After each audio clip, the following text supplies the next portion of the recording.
Halo semuanya, sebelumnya saya akan perkenalkan diri saya sendiri. Nama saya Anggoro Dimas Pambudi Nugroho dari kelas LE10, jurusan Business Creation, BINUS Malang. Saya di sini akan membahas tentang bisnis model kanvas pada Kuala Lumpur, KAS, Sidoarjo. Pertama-tama kita akan bahas apa itu bisnis model kanvas.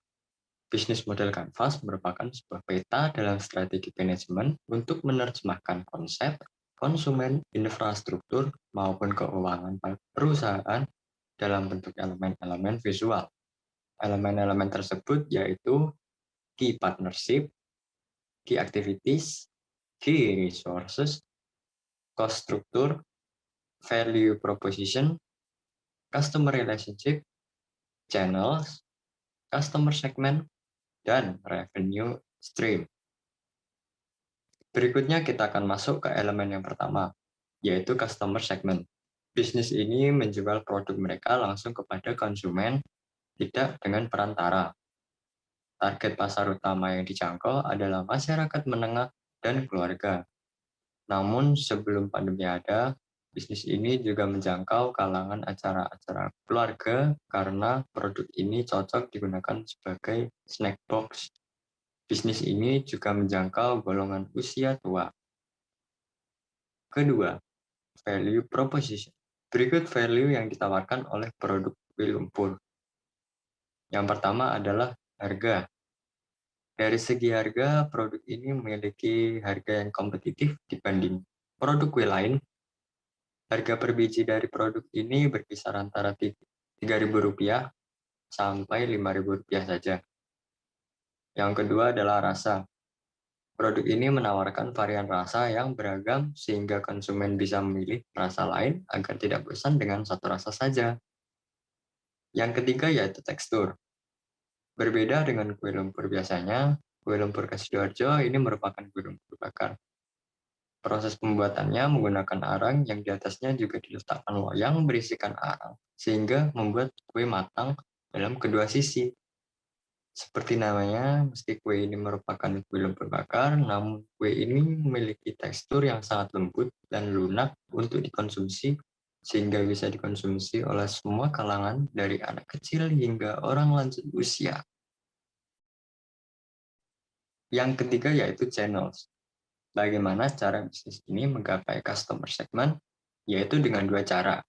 Yang pertama yaitu direct, yang artinya secara langsung. Bisnis ini mendirikan toko sendiri untuk menjual produknya agar sampai ke tangan konsumen. Yang kedua yaitu delivery.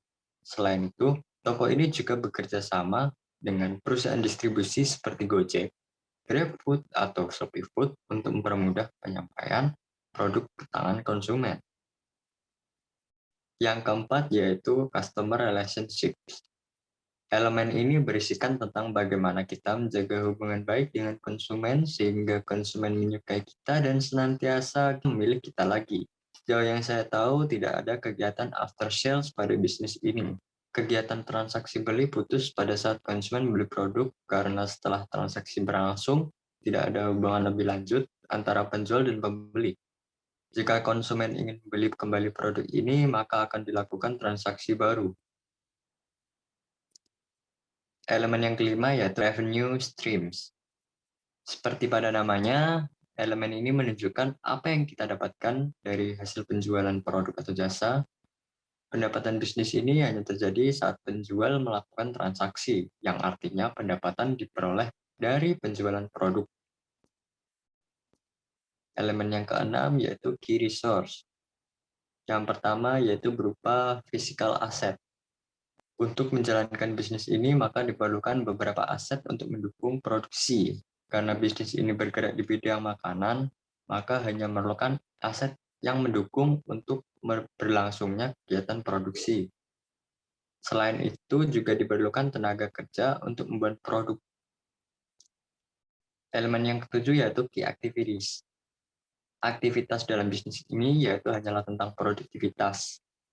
Untuk menghasilkan produk yang berkualitas, maka diperlukan untuk merancang sistem operasional yang baik, seperti pemilihan bahan baku yang tepat, hingga prosesnya menjadi barang jadi untuk dijual kepada konsumen.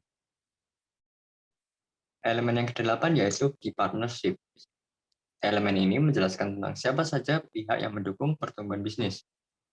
Adapun beberapa partnerships yang membantu perjalanan produktivitas bisnis ini, contohnya yaitu toko bahan baku kue, toko plastik, penjual kelapa, dan penjual telur. Yang kesembilan yaitu cost structure. Bagian ini menjelaskan tentang apa saja yang kita berikan untuk menciptakan value. Apa yang kita korbankan tidak lain merupakan waktu, biaya, dan juga tenaga. Biaya yang dikeluarkan dengan menjalankan bisnis ini yaitu seperti productivity cost, marketing cost, dan juga salary and wage. Sekian penjelasan dari saya mengenai bisnis model Canvas tentang bisnis kue lumpur khas Sidoarjo. Saya mohon maaf apabila ada kesalahan kata ataupun kalimat yang saya ucap. Atas perhatiannya, saya ucapkan terima kasih.